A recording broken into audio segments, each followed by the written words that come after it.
ನಮಸ್ಕಾರ ಎಲ್ರಿಗೂ, welcome to the channel. ಇವತ್ತು ನಾನು ಕಾಯಿ ಸಾಸಿವೆ ಚಿತ್ರಾನ್ನ, ಇಲ್ಲಾಂದರೆ ಮಸಾಲ ಚಿತ್ರಾನ್ನ ಅಂತಾರಲ್ವ, ಇಲ್ಲ ಒಳ್ಕಲ್ಲು ಚಿತ್ರಾನ್ನ ಅಂಥೇಳಿ ಗ್ರೈಂಡ್ ಮಾಡಿ ಮಾಡೋದ್ರಿಂದ ಸೊ ಅದನ್ನು ಮಾಡ್ತಾಯಿದ್ದೀನಿ. ಅದಕ್ಕೆ ಬೇಕಾಗಿರೋದೇನು ಅಂತ ಹೇಳಿದ್ರೆ ಕೊತ್ತಂಬರಿ ಸೊಪ್ಪು, ಹಸಿಮೆಣಸಿನ್ಕಾಯಿ, ತೆಂಗಿನಕಾಯಿ, ಹುಣಸೆ ಹಣ್ಣು, ಇದು ಬೆಲ್ಲ, ಇಂಗು, ಸಾಸಿವೆ, ಜೀರಿಗೆ, ಉಪ್ಪು, ಅರಿಶಿನ, ಕರಿಬೇವು ಸೊಪ್ಪು, ಕಡಲೆಕಾಯಿ ಬೀಜ, ಕ್ಯಾಶ್ಯೂ ನಟ್ಸು, ಗೋಡಂಬಿ, ಉದ್ದಿನಬೇಳೆ, ಕಡಲೆಬೇಳೆ, ಆಮೇಲೆ ಒಣಮೆಣಸಿನ್ಕಾಯಿ, ಒಂದು ಸ್ವಲ್ಪ ಎಣ್ಣೆ ಬೇಕು. So hi guys, welcome to the channel. Today I am making coconut mustard rice, it's like a chitrana, like a lemon rice, but made little bit different way.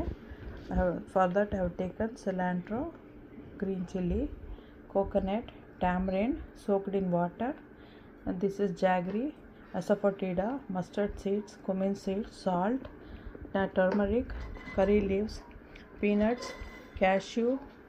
This is urad dal and chana dal and dry chili, red chili. All this I have taken, but first we have to grind cilantro, green chili.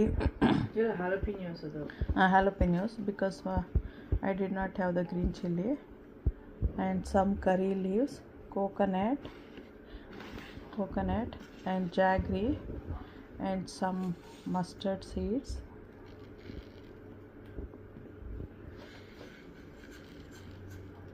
Other half I'll keep for tempering, and cumin seeds half. This is also for the tempering.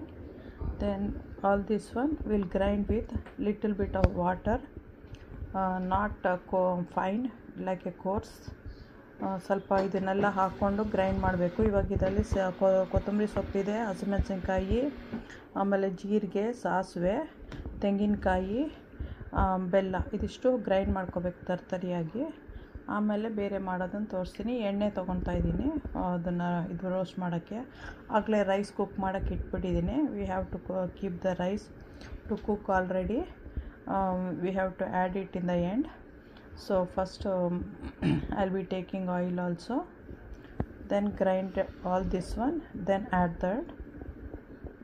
ಇವಾಗ ಬೆಲ್ಲ ಹಾಕಿದ್ದೀನಿ grind ಮಾಡೋಕ್ಕೆ. ಈಗ ತೆಂಗಿನಕಾಯಿ ಹಾಕ್ತೀನಿ.